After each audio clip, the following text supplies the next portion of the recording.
আসসালামু আলাইকুম lovely audience, আশা করি আপনারা ভালো আছেন। বাংলাদেশের আমি মনে করি আজকের ম্যাচটি যাতে টি-20 ফরম্যাটে খেলে।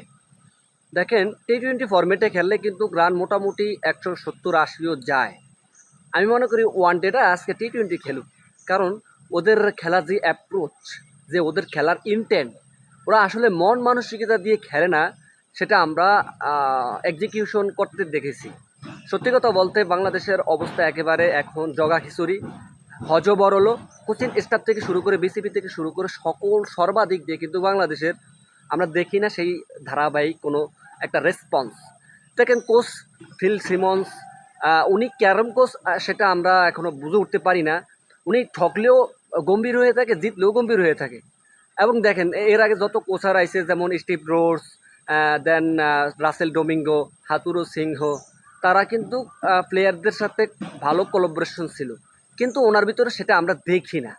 আমরা আসলে মানে এই যে এখন বাংলাদেশ নবায়ন থাকবে, এখন বাংলাদেশ অন্যরকম থাকবে, সেটা 30 বছর আগে যেরকম ছিল সেই জায়গায় নিয়ে গেছে এখন বাংলাদেশে।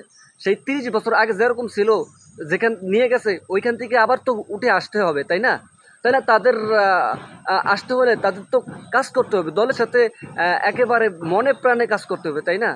আমি মনে করি আজকে ম্যাচটি টি-20 ফরম্যাটে খেলুক, কারণ 50 ওভারে খেলন লাগবে না, কারণ আমরা দেখি সে 220-এর কোঠায় 210-এর কোঠায়ই যায়। তাহলে সেটা না করে টি-20 ফরম্যাটে খেলুক, 20 ওভারই খেলুক, তারপরে উইকেট যদি পড়ে ডাজেন্ট ম্যাটার।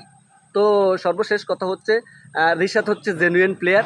আমি রিশাদকে অভিনন্দন জানাবো। রিশাদ যাতে আজকের ম্যাচটি লাস্ট ম্যাচে, সিরিজ নির্ধারণীয় ম্যাচে রিশাদ জ্বলে উঠুক, এবং সেই সাথে যারা বলার আছে তারা জ্বলে উঠুক।